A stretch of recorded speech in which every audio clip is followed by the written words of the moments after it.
Army वाले उस mermaid को पकड़कर एक टैंक में रखकर लोगों को दिखाते हैं। रिन की टांगे टेल मछली की दुम में बदल गई थी, मगर उसका आधा जिस्म इंसान जैसा ही था। पहले हमने देखा कि एक खतरनाक मरमेड जल परी रिन बहन को बचाने जमीन पर आई थी, पर ना बचा सकी। उसे एक लड़के ने मार दिया जिसका नाम जेंडर था। रिन ने ये फैसला किया कि वो जमीन पर ही रहेगी, जहाँ पर उसे बेन से प्यार भी हो गया। इसके बाद रिन को अब समंदर से अजीब अजीब आवाजें आने लगती हैं। इस बात को बेन की दोस्त ने भी महसूस किया था, क्योंकि समुद्री जानवर भी अब जोर जोर से शोर मचाते बाहर आ रहे थे और कुछ तो मर भी जाते हैं। बेन और उसकी दोस्त जब ये देखने जाती है तो वहाँ पर रिन भी थी, जो अब समंदर में जाकर इस बात के बारे में पता करना चाहती थी कि आखिर समुद्री जानवर मर क्यों रहे हैं। बेन और उसकी दोस्त रिन के हाथ पर एक ट्रैकिंग डिवाइस लगाते हैं ताकि जब वो समंदर में जाए तो ये उस पर नजर रख सकें। मगर जब रिन समंदर में जाती है तो वहाँ पर एक मरी हुई मरमेड को देखती है और अचानक उसे समंदर में इतनी जोर से आवाज सुनाई देती है कि भागकर वो जंगल में आ गई थी, जहाँ पर उन्हें रिन का साथी और एक मरी हुई मरमेड दिखाई देती है। रिन का साथी बहुत ज्यादा जख्मी था। बेन उसे हेलन के पास ले जाता है, मगर वहाँ पर हेलन के पास और भी मरमेड्स थी, क्योंकि सारी मरमेड्स समंदर से बाहर आ गई थी, क्योंकि उनका वहाँ पर रहना बहुत मुश्किल हो रहा था।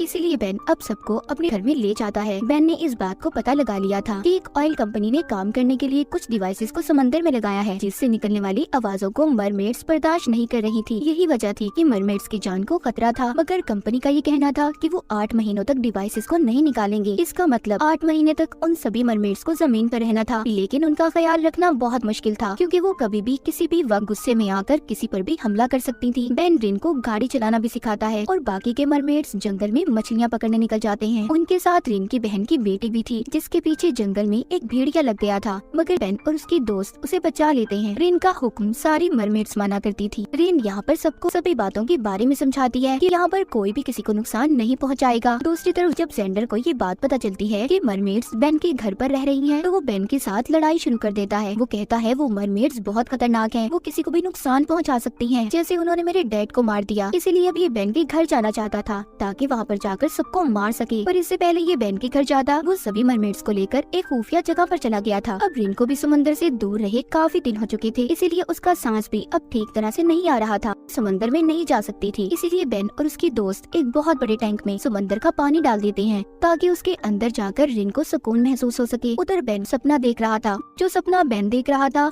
मजे की बात ये थी कि रिन को भी वैसा ही सपना आ रहा था, क्योंकि मरमेड्स को समंदर में सपने नहीं आते थे और जमीन पर पहली मर्तबा रिन ने सपना देखा था। इसके बाद हम देखते हैं बेन और उसकी दोस्त ने मरमेड्स के लिए एक बड़े घर के साथ साथ वाटर टैंक भी बना दिया था। वो इन सभी की नकली आईडी भी बनवा देते हैं ताकि जमीन पर रहते हुए उन्हें कोई परेशानी ना हो। वो सभी को अपने साथ पूरे टाउन की सैर करवाते हैं, मगर यहाँ पर एक मरमेड गायब थी, जिसको जेंडर ने एक कश्ती में कैद करके रखा हुआ था। वो उस मरमेड को ब्लैकमेल करता है, कहता है अगर तुम मुझे बाकी के मरमेड्स के बारे में बता दोगी तो मैं तुम्हें यहाँ से जाने दूंगा, और अगर तुमने ना बताया तो भूल जाओ कि कभी तुम आजाद हो सकती हो। वो सब कुछ ऐसा इसलिए कर रहा था क्योंकि वो सभी मरमेड्स को मारकर अपने डैड का बदला लेना चाहता था। वो ये सोचता है कि मरमेड सबके लिए खतरा होती हैं। अब वो मरमेड बहुत जख्मी थी, ना तो वो उसका मुकाबला कर सकती थी और ना ही यहाँ से भाग सकती थी, इसीलिए वो इसका साथ देने के लिए तैयार हो जाती है। जेंडर ने उसे आजाद कर दिया था। वो जाकर इनकी बहन की बेटी के पास जाती है, जिसको वो बताती है कि तुम्हारी मॉम को एक इंसान ने मारा था। ये सुनकर रिन की बहन की बेटी को गुस्सा आ गया था। अब वो भी रिन को अपना दुश्मन मानने लगी थी कि वो इंसानों का साथ दे रही है, इसीलिए वो भी उस मरमेड के साथ सबको मारने के लिए तैयार हो गई थी। अब बेन जेंडर के पास जाता है, जहाँ पर वो उसे अपने साथ समंदर में ले जाना चाहता था, मगर वहाँ पर जेंडर उसे शो करवाता है कि वो मरमेड्स के बारे में फिक्रमंद है। हालांकि सच्चाई कुछ और थी, जल परियों का दुश्मन था।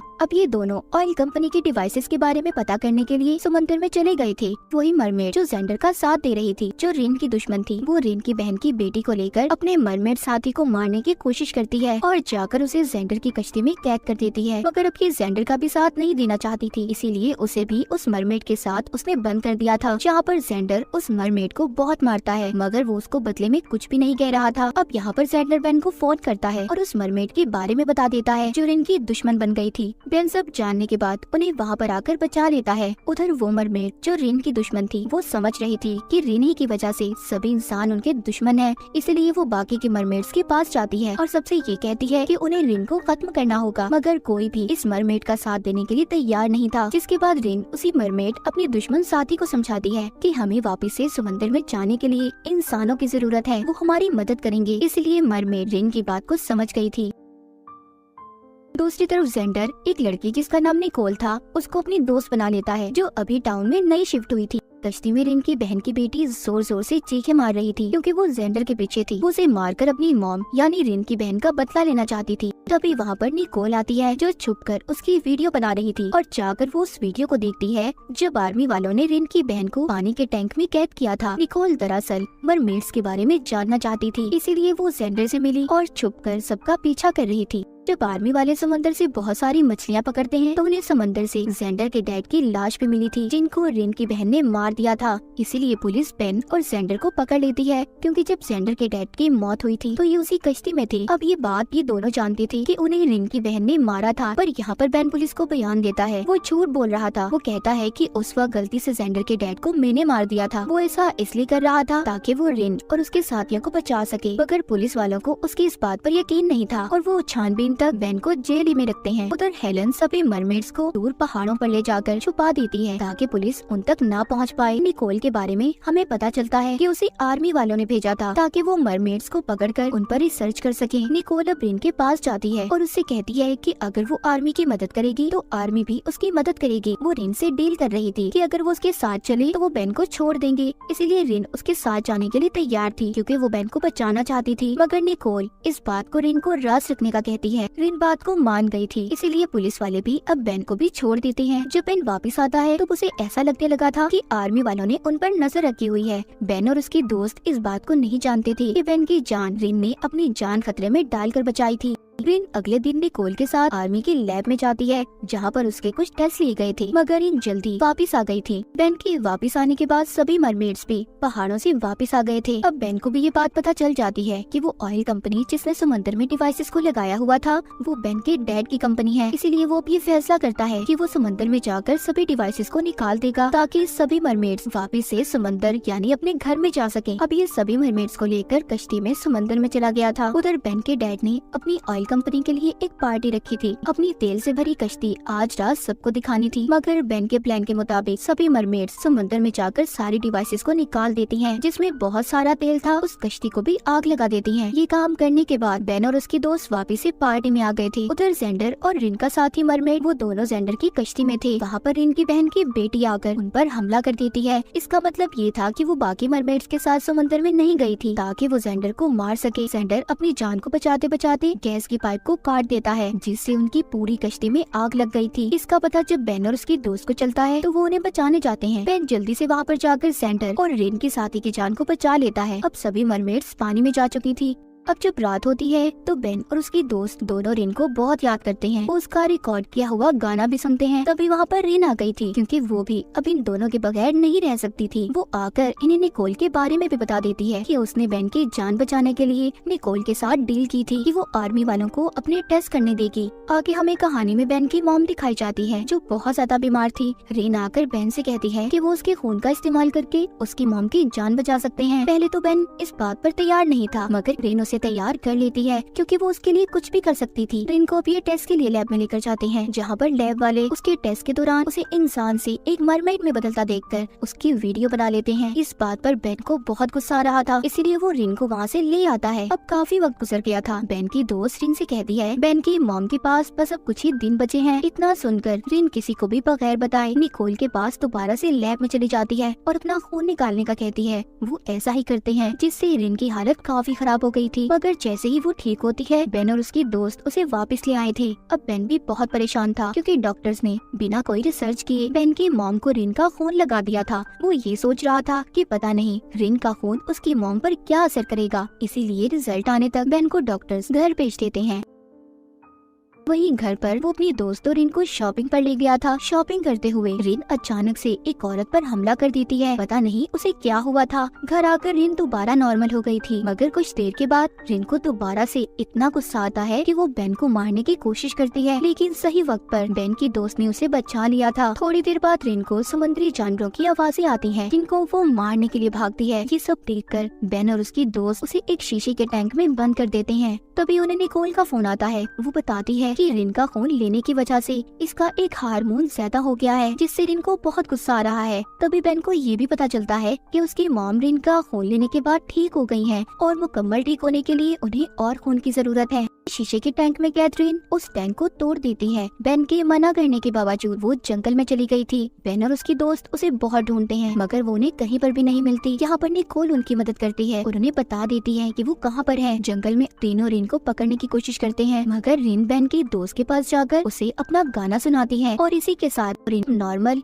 यानी ठीक हो गई थी। मतलब ये था कि उसके गाने का असर रिन पर खुद ही हो गया था। जिसके बाद बेन और उसकी दोस्त अपने दिमाग का टेस्ट करवाते हैं और साथ ही रिन के गाने का भी, जहाँ पर डॉक्टर्स जब उस गाने को सुनते हैं तो हैरान हो जाते हैं कि वो किसी इंसान के दिमाग पर इतना गहरा असर कर सकता है। वो वहाँ पर एक चूहे को शीशे के टैंक में बंद कर रिन का रिकॉर्डेड गाना सुनाते हैं जिसका असर उस चूहे पर इतना ज्यादा हुआ था वो इतना ताकतवर हो जाता है कि शीशे के टैंक को ही तोड़ देता है। उधर जब बेन की मॉम ठीक होने के बाद सबको खाने पर बुलाती है तो यहाँ पर बेन की दोस्त को न जाने क्या हो गया था। वो सबको बेन और इनके बारे में बता देती है कि दोनों एक दूसरे से प्यार करते हैं। वापस आकर वो रिन को बताती है कि पता नहीं जब से मैंने तुम्हारा गाना सुना है मेरे दिमाग पर खुद अपना कंट्रोल नहीं है। आगे इनका काम इस गाने के बारे में पता करना था कि कैसे ये रिन के गाने का असर अपने दिमागों से खत्म कर सकते हैं। अब निकोल बेन की दोस्त का डॉक्टर के साथ इंटरव्यू लेती है पर उसका दिमाग काम ही नहीं कर रहा था। उसे किसी सवाल का जवाब नहीं आता। वो गुस्से से उठकर वापस बेन और रिन के पास आ गई थी। इसीलिए रिन अब इस गाने का असर खत्म करने के लिए समंदर से एक मरमेड को बुला कर लाती है जो इस गाने के असर को खत्म कर सकती थी मगर वो भी इस गाने के असर को खत्म नहीं कर पाती। अब रिन बेन को समंदर में एक जगह का बताती है जहाँ पर जाकर इसके गाने का असर बेन की दोस्त के दिमाग से खत्म हो सकता था। वो बारहवीं वालों से बात करके एक मशीन को लेकर समंदर में उसी जगह पर जाते हैं। निकोल ने उस मशीन में कैमरास को भी लगा दिया था पर इन बेन और उसकी दोस्त के अलावा इस जगह को किसी और को दिखाना नहीं चाहती थी, इसलिए बेन कैमरास को बंद कर देता है। अभी उसी जगह पर जाते हैं जहाँ पर मरमेड्स के बच्चे पैदा होते थे। रिन बताती है कि वो भी यहीं पर पैदा हुई। आगे वो इन्हें एक ऐसी रोशनी वाली जगह पर लेकर जाती है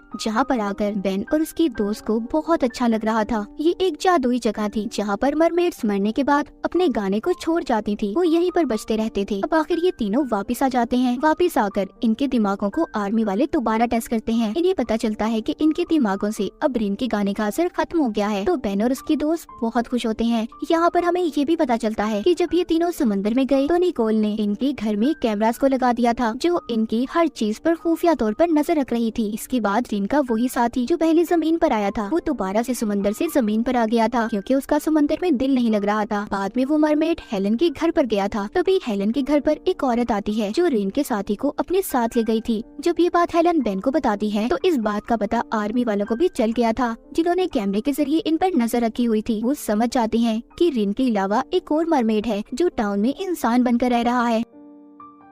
इसके बाद हमें रिन को दिखाया जाता है जिसकी जिल्द अब चमकने लगी थी। इसका मतलब ये था कि ये ऐसा मौसम था जब मरमेड्स बच्चे पैदा किया करती थी मगर इंसानों के फेंके जाने वाले समंदर में केमिकल्स की वजह से बहुत सालों से मरमेड्स ने बच्चे पैदा नहीं किए थे। इसीलिए वो बेन को बताती है कि वो अपने साथी को जो जमीन पर आया है उसे वापिस से समंदर में ले जाएगी ताकि वो बच्चे पैदा कर सके। अब वो ऐसा ही करती है मगर जब वो वापिस आती है तो अभी भी वो मां नहीं बनी थी। इसके बाद हमें कहानी में जेंडर दिखाया जाता है जो एक रिपोर्टर को रिन की बहन की कब्र पर लेकर गया था जहाँ पर वो देखते हैं उसकी कब्र खाली थी। कोई उसकी लाश को निकाल कर ले गया था। जब जेंडर ये बात बेन को बताता है तो वो इस बात का पता करने चुपके से आर्मी के लैब में जाता है जहाँ पर वो रिन की बहन की लाश को देखता है। इन सबके पीछे आर्मी का हाथ था। उधर ही बेन को अपना एक दोस्त भी मिलता है जिसकी याददाश्त जा चुकी थी क्योंकि उसने भी रिन के गाने को सुना था, इसलिए आर्मी वाले उस पर भी टेस्ट कर रहे थे। आगे रिन को भी ये बात पता चल जाती है कि बेन उसी इंसान की फैमिली से है जिसने अपनी बीवी को बचाने की खातिर सभी मरमेड्स को मारा था और तब से ही मरमेड्स इंसानों को अपना दुश्मन समझने लगी थी। रिन बेन पर बहुत नाराज होती है इसलिए वो गुस्से में जंगल में चला गया था। अब पीछे बेन की दोस्त रिन को समझाती है कि बेन उन लोगों जैसा नहीं है जो किसी की भी जान लेगा। सब समझने के बाद रिन बेन से माफी मांग लेती है।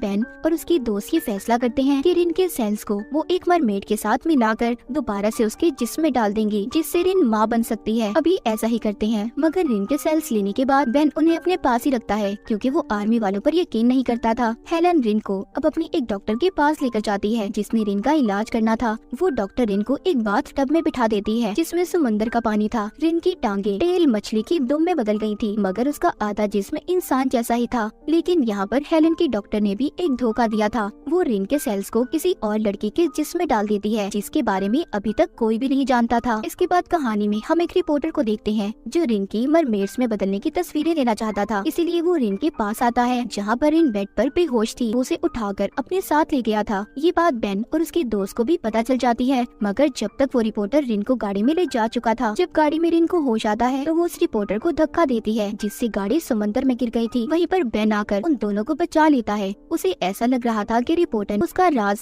किसी को नहीं बताएगा कि वो एक मरमेड है, मगर वो रिपोर्टर रिन की ली हुई तस्वीरें टीवी पर चला देता है, जिससे अब पुलिस और आर्मी वाले सब रिन के पीछे थे। बेन और उसके दोस्त रिन की जान बचाते हुए उसे एक खुफिया जगह पर ले जाते हैं। वो 2 महीने तक उसी गुफा में रहते हैं, क्योंकि पूरे टाउन में आर्मी ने कब्जा कर लिया था और सब लोग बस रिन को ही पकड़ना चाहते थे। ये रिन को लेकर बॉर्डर पर जाकर दूसरे मुल्क में जाना चाहते थे, मगर जब ये बॉर्डर पर पहुंचते हैं तो वहाँ पर पहले ही से आर्मी वाले मौजूद थे। उधर हेलन और उसकी फैमिली के लोगों को भी पकड़ लिया गया था और उन पर अजीबोगरीब टेस्ट किए जा रहे थे। अब बेन सेंडर के साथ मिलकर एक मरमेड को पानी से पकड़कर आर्मी वालों को दे देता है, ताकि आर्मी वालों को लगे कि अब कोई मरमेड उनके पास नहीं है। जहाँ पर वो आर्मी वाले उस मरमेड को पकड़कर एक टैंक में रखकर लोगों को दिखाते हैं और उस पर बुरी तरह से एक्सपेरिमेंट कर रहे थे। अब जब बेन बॉर्डर को पार करने की कोशिश कर रहा था तो उन्हें पकड़ लिया जाता है, जहाँ पर बेन की दोस्त को गोली लगी थी। बेन और रिन को पकड़ लिया गया था। तभी बेन अपने ख्यालात से बाहर आ जाता है। इसका मतलब ये था, ये सब सोचकर उसने उस रिपोर्टर को पानी से बाहर निकाला ही नहीं था। यानी कि बेन ये सोच रहा था कि अगर उसने उस रिपोर्टर की जान बचा ली तो वो ऐसा ही करेगा, इसीलिए वो उसे गाड़ी में ही मरने के लिए छोड़ देता है, ताकि उसकी वजह से रिन का राज कभी किसी को पता ही न चल पाए। कहानी के आखिरी सीन में बेन, उसकी दोस्त और रिन को दिखाया जाता है, जो तीनों हंसी खुशी अपनी जिंदगी गुजार रहे थे। और इसी के साथ सीजन 2 की कहानी यहीं पर खत्म हो जाती है।